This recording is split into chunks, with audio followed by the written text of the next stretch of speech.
Ganesh studio presents. क्या सम्मान तलवार से जीता जाता है या फिर सेवा से? रामपुर गांव की ये कहानी ना हमें इस सदियों पुराने सवाल का एक बहुत ही पावरफुल जवाब देती है।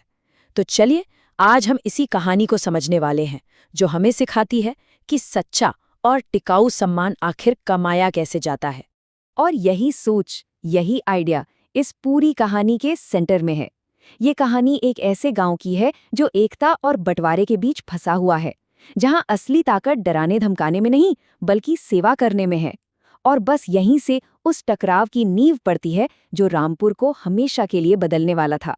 देखिए, रामपुर में जो शांति थी ना, वो एक धोखा थी, एक छलावा। गांव ऊपर से तो एक शांत झील जैसा लगता था, पर सतह के ठीक नीचे बहुत गहरी, बेचैन करने वाली लहरें बह रही थीं। कहने को तो सब ठीक था, पर एक पुराना जख्म अंदर ही अंदर सुलग रहा था, जो बस फिर से भड़कने का इंतजार कर रहा था।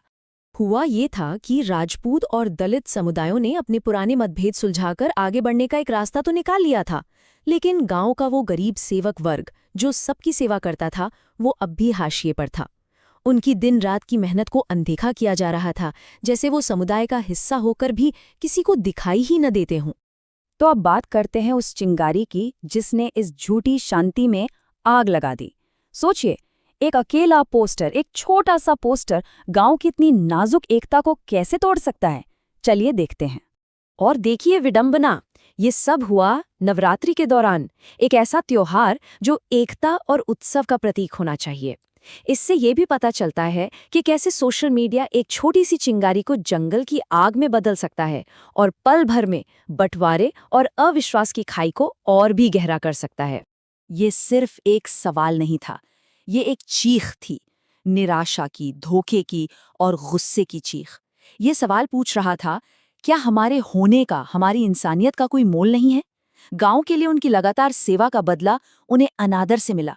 उन्हें ऐसा महसूस कराया गया जैसे वो समुदाय का हिस्सा नहीं बल्कि सिर्फ इस्तेमाल की कोई चीज हो।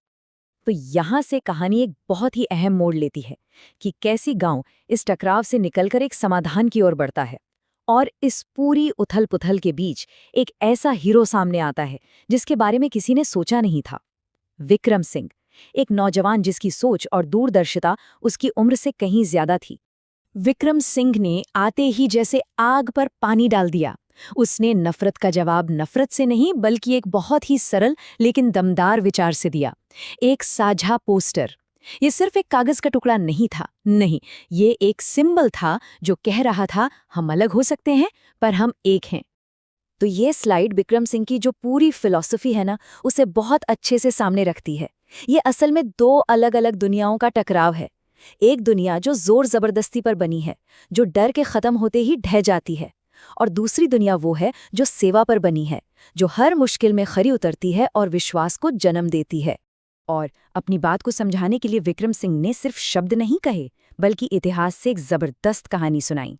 महाराजा अजीत सिंह ने दिखाया कि असली साम्राज्य जमीनों पर नहीं, दिलों में बनाया जाता है।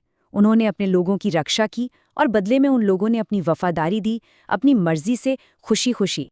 लेकिन सिर्फ फिलॉसफी से तो काम नहीं चलता, एक्शन प्लान भी चाहिए। तो विक्रम सिंह ने सिर्फ विचार नहीं दिए बल्कि सच्चे सामुदायिक बंधन बनाने के लिए एक साफ सुथरा रोड मैप भी दिया। एक ऐसा खाका जो दिखाता है कि कैसे दयालुता के छोटे छोटे काम भी एक पूरे समुदाय की तकदीर बदल सकते हैं। और अब हम उस बदलाव के गवाह बनते हैं। ये वो हिस्सा है जो दिखाता है कि जब शब्द एक्शन में बदलते हैं तो क्या होता है। वो नतीजे जिन्होंने रामपुर को हमेशा के लिए बदल कर रख दिया। ये सिर्फ पानी और किताबें नहीं थीं, नहीं, ये इससे कहीं बढ़कर था। ये उम्मीद थी, ये एक पैगाम था कि आप अकेले नहीं हैं, हम आपकी परवाह करते हैं। ये वो पल था जब रामपुर सिर्फ कहने के लिए नहीं बल्कि असल में एक समुदाय बना, सिर्फ शब्दों में नहीं बल्कि कामों में। और इस पूरे बदलाव की जो गूंज है वो सेवक नेता के इन शब्दों में सबसे साफ सुनाई देती है।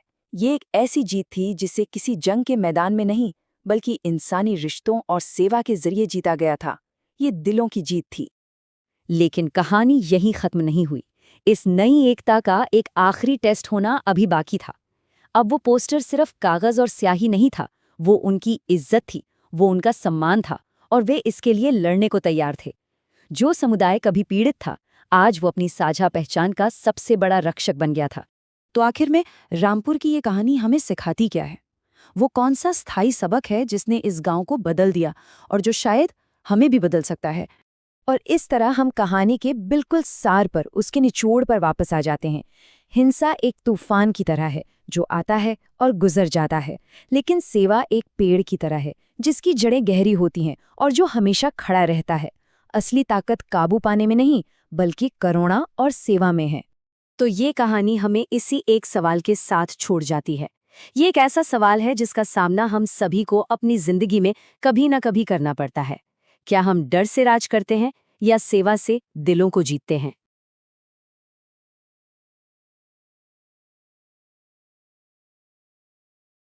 लाइक, शेयर और सब्सक्राइब करें।